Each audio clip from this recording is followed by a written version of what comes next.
Hello, thanks for having me. Really cool that you guys came out. I know you were probably here for a class or a co-curricular, but thanks for coming anyway. My name is JJ. I'm gonna present. My title is Just Breathe. It's on the respiratory system and its application to physics.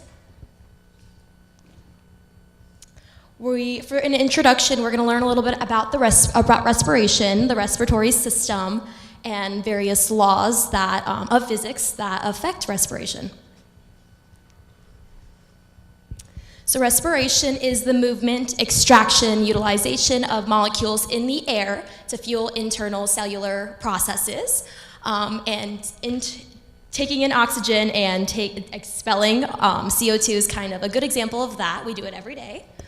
And this is the process of creating energy, and it's necessary to sustain life. So it's very, very important. And factors that influence respiration are pressure, volume, solubility, percent composition, and breath frequency. Respiration, so we call it pulmonary ventilation, and this is just the movement of air in and out of the lungs, and also known as inspiration and expiration as well. The circulatory system does have a little bit of an impact because it's also transporting the oxygen, transporting the CO2 that we get from the air and expel into the air as well. And the pleural cavities are important because it utilizes these pressures and volumes to support and protect the lungs and heart, and it prevents collapse of the lungs.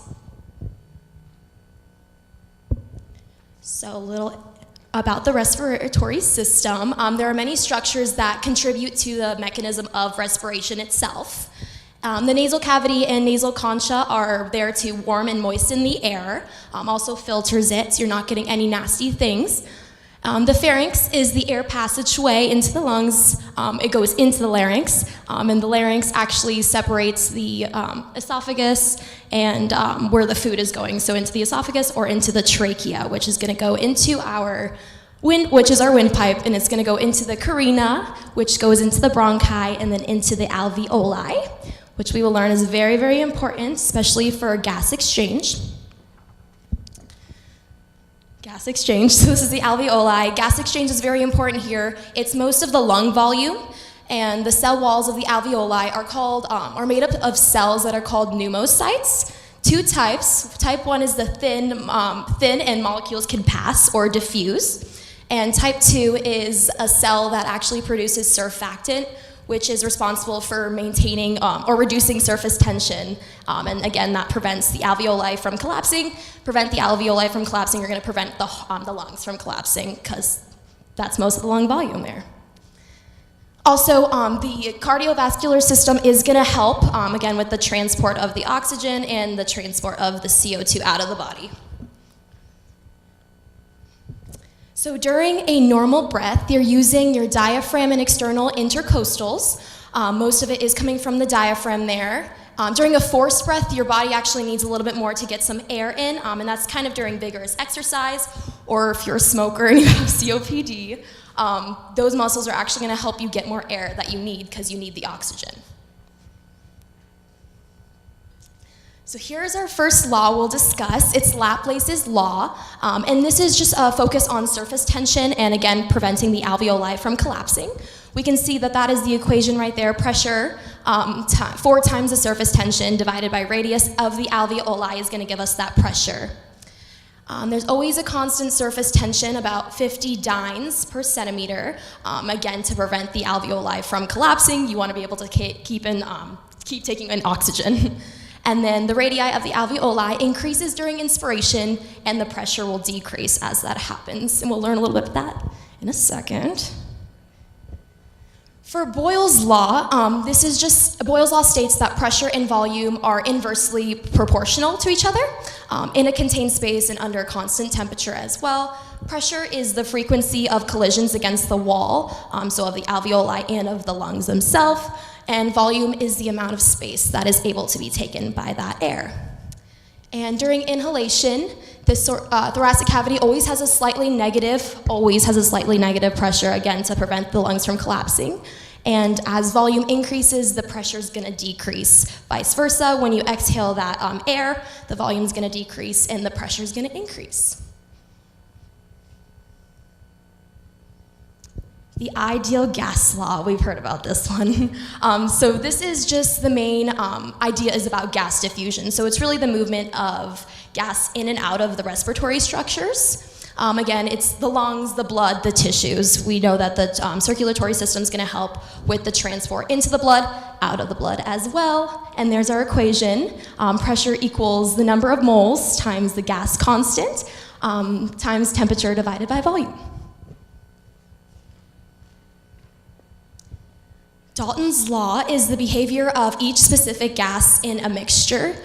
So we know that each gas actually exerts, so each gas in our atmosphere right here, you can see, I'm not going to read all that, but you can see those are all the gases that are of high percent composition in our atmosphere, and those each exert their own pressure.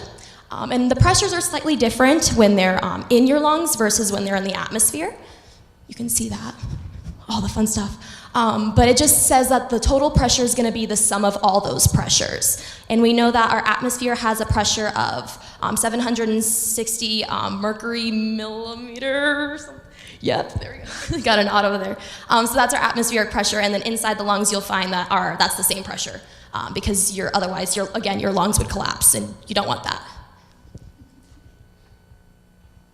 Henry's Law. So this is the relationship between the gas mixtures we just discussed and liquids. So again, blood. We know that the cardiovascular system, the circulatory system, is going to help us transport all the oxygen we need into the system and the carbon dioxide out of the system. And the factors influencing the dissolving of the gases themselves, solubility, and temperature. This is important because we know that carbon dioxide is 20 times more soluble in H2O than oxygen is. If oxygen was more, or let me say this, if carbon dioxide was less soluble, it would be harder to transport that out of the body versus getting the oxygen. It's a little bit more easier to keep that and hold on to it for a longer amount of time. Fikes Law, this is how we determine the rate of diffusion per unit area. Again, this is very important in our alveoli. I'm not going to really go through all that. This is a little bit more into physics and that fun stuff, but surface area of the membrane, very important there. We have the gas membrane partial pressure, so we know that, again, pressure from the outside versus pressure from the inside is going to affect how we take in the oxygen and how we use that to transport. Graham's law is the rate of CO2 and oxygen effusion. So this is actually the movement of these molecules in and out of the lungs through spaces.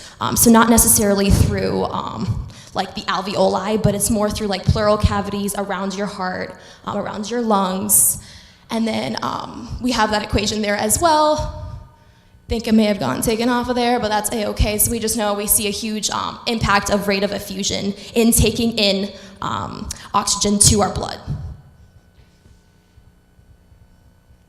In conclusion, so those laws that I did explain, they just explain the movement of air in and out of your lungs. Really important, we do it every day. It's necessary to sustain life. Percent composition, volume, pressure, and breath frequency are all going to add to the efficacy of respiration, so the efficiency of how you're breathing. If you have a lack in one of those, if your lungs don't expand all the way, if they don't deflate all the way, there's a lot of things that can go wrong with that. And then, again, respiration is critical to humans, animals, plants, everything. Plants may do it in reverse, but they do it, and it's necessary for survival. So yeah. Any questions on that? Come on. Will. What inspired you to do this presentation? Why did you stop? I'm a runner, so I'm a runner. It's a good question. Other than I was forced to by Mr. Ronde. No, I'm a runner, so I kind of wanted to see like what the effects, I didn't really go into that in my presentation, but what the effects of like VO2 max, I don't know if you guys are all familiar, but that's like basically the amount of oxygen you're getting at your highest point of exercise. So I wanted to see what getting more oxygen, if you were able to like take your oxygen and like, utilize it more efficiently, how that would affect your performance, like in the gym or like on a run. Does that make sense? Cool. Anyone else? Yeah, go ahead.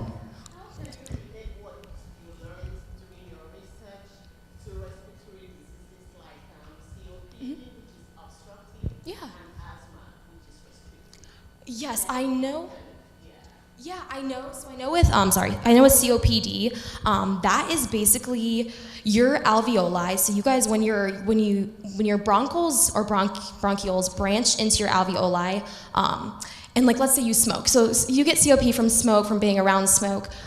That is breaking down the lining of your alveoli, yeah, your cilia as well. So even if let's say you have mucus in your lungs and your cilia is damaged, you're not able to move that along. So that stays in your lungs and it clogs it up. It clogs your alveoli. And I know that smoking does it, like just breaks down your alveoli and it turns them into my teacher says popcorn lungs, because it just like really makes them really hard and oxygen can't go in. So it's, and then they close. If they're not being used, it's like you use it or lose it. If it's not being used and it's not getting that oxygen to go into the blood and bring it back out into CO2, it's not working and you're not getting it, it's just like destroying it, essentially. Yeah, sorry, I don't know if I answered that. Yeah, go ahead. I'm curious what your course of study is going, right? Oh, yeah, I'm majoring in biology for physical therapy. Well, pediatric physical therapy. So yeah, that's what I like to do. Yeah. Oh, thank you. Thank you. That was so nice. I had a little, it got destroyed. So I did like 3/4 of it, I'm gonna say, but it's really, I did like half of it. I did like half of it yesterday and then it got destroyed. So I had to do it like all this morning and like pack it in like an hour and a half. So it was great. So thank you for that. Very nice compliment. Shouldn't have said that. She's right over here. Any more questions at all? No? Cool, so you guys have one more presenter and then we are out of here for lunch. Raymond's gonna finish us off.